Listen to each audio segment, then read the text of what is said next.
नाम याद रखिए, उन्नाव का वो विधायक कुलदीप सिंह सेंगर, वही विधायक जिसने एक नाबालिग बच्ची के साथ बलात्कार किया, वही विधायक जिसके बाद पीड़िता के पिता की पुलिस कस्टडी में मौत हुई, वही विधायक जिसके केस के बीच सड़क हादसे में पीड़िता की बुआ और वकील की जान चली गई, और वही हादसा जिसमें पीड़िता खुद 6 महीने तक वेंटिलेटर पर जिंदगी और मौत से लड़ती रही, और आज उसी रेपिस्ट को दिल्ली हाईकोर्ट से जमानत मिल गई। सोचिए, जिस लड़की ने मौत को सामने से देखा, जिसने इंसाफ के लिए पूरा सिस्टम झेला, आज वही लड़की कह रही है, मेरे पास आत्महत्या के अलावा कोई रास्ता नहीं बचा। क्या यही है न्याय? क्या यही है कानून? और क्या यही है उस देश की व्यवस्था जो बेटियों को बचाने की बात करता है? 2017 में उन्नाव में जो हुआ वो सिर्फ एक अपराध नहीं था, वो सत्ता का नंगा चेहरा था। बीजेपी का विधायक, सत्ता का संरक्षण और एक आम परिवार जिसकी हर सांस इंसाफ के इंतजार में घुटती रही। कोर्ट ने पहले उम्र कैद दी, देश ने सोचा शायद देर से ही सही न्याय हुआ, लेकिन आज उसी सजा को निलंबित कर दिया गया। 15 लाख के बॉन्ड पर जमानत दे दी गई। शर्त बस इतनी, पीड़िता के 5 किलोमीटर के दायरे में नहीं जाएगा। एक सवाल है, क्या 5 किलोमीटर का दायरा किसी हैवान को रोक सकता है? क्या डर, धमकी, दबाव और सत्ता पास लेकर नहीं चलती? आज पीड़िता डर में जी रही है, आज वो रो रही है, आज वो पूछ रही है, अगर मेरे साथ या मेरे परिवार के साथ कुछ हुआ तो इसकी जिम्मेदारी कौन लेगा? कोर्ट, सरकार, या फिर वही सिस्टम जो हर बार कहता है कानून अपना काम कर रहा है? और इसी देश में इसी वक्त एक वैज्ञानिक, एक शिक्षक, एक देश को प्रेरणा देने वाला इंसान सोनम वांगचुक जेल में है, जिसने शिक्षा की बात की, जिसने पर्यावरण की बात की, जिसने भविष्य की बात की, वो जेल में है। और एक रेपिस्ट जिसने एक बच्ची की जिंदगी तबाह की, वो जमानत पर बाहर आने की तैयारी में है। आज सवाल सिर्फ कुलदीप सेंगर का नहीं है, आज सवाल सिर्फ एक केस का नहीं है, आज सवाल है हमारा देश किस दिशा में जा रहा है, जहाँ शिक्षा बोलने वाला जेल में है और सत्ता का अपराधी कानून से राहत पा रहा है। अगर आज एक सर्वाइवर खुद कह रही है कि उसे जीने का मन नहीं बचा, तो समझ लीजिए खतरे में सिर्फ वो लड़की नहीं, पूरा न्याय तंत्र है। क्या इस देश की महिलाओं को अब न्याय की उम्मीद छोड़ देनी चाहिए? क्या कानून सिर्फ ताकतवरों के लिए है? और क्या सच में राजनीति और अदालतें एक सी दिखने लगी हैं? ये वीडियो किसी पार्टी के खिलाफ नहीं है, ये वीडियो किसी अदालत के अपमान के लिए नहीं है, ये वीडियो एक सवाल है, एक डर है और एक चेतावनी है, क्योंकि जिस दिन इंसाफ से भरोसा उठ गया, उस दिन कानून सिर्फ किताबों में रह जाएगा।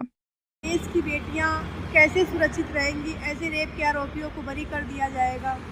और आज मैं हाई कोर्ट गई थी, आज जजमेंट था, और मैं उस जजमेंट को सुन के मुझे बहुत दुख हुआ है और मुझे बहुत वो हुआ कि मैं अपना सुसाइड कर लूँ। लेकिन मेरे 2 मासूम तो छोटे बच्चे हैं, मेरा पति है, मेरा परिवार है, मेरा भाई है, सबकी सोच के मुझे लगा ऐसा कि हम नहीं रहेंगे तो मेरा परिवार असुरक्षित हो जाएगा और मेरे परिवार के पास सुरक्षा भी नहीं है।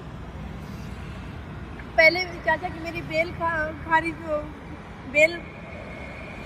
हो गई, उसके बाद में मेरे परिवार की, मेरे पैरोकारों की, मेरे जमंतियों की सुरक्षा हटवाई जाती है कोर्ट से। उसके बाद में सारा जजमेंट, सारा बहस हो गया। बहस होने के बाद उसके 3 महीने बाद जजमेंट आ रहा है। बहस होने के बाद 2-3 दिन बाद जजमेंट होता तो सब कोई सुनता, लेकिन उसके 3 महीने बाद जजमेंट हो रहा है कोर्ट में, हाई कोर्ट में, और उसको जमानत मिल गई है।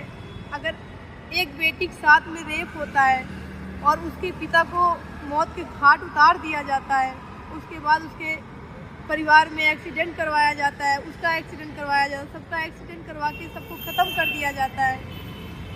मैं उस मौत और ज़िंदगी से लड़के बाहर आई हूँ, मैं अपना केस लड़े, मैं अपना संघर्ष करे, फिर भी उसमें सारा कुछ सेटलमेंट करके कुलदीप सेंगर को हाई कोर्ट से जमानत दे दी गई। मुझे बहुत दुख है कि मेरा परिवार कैसे सुरक्षित रहेगा, क्योंकि मेरे 5 किलोमीटर के दूर के रहेंगे। उनके आदमी तो दूर नहीं है, उनके आदमी तो मार देंगे आके, वो तो अपना रिकॉर्ड तो अच्छा दिखाएंगे, लेकिन उनके आदमी सारे बाहर हैं।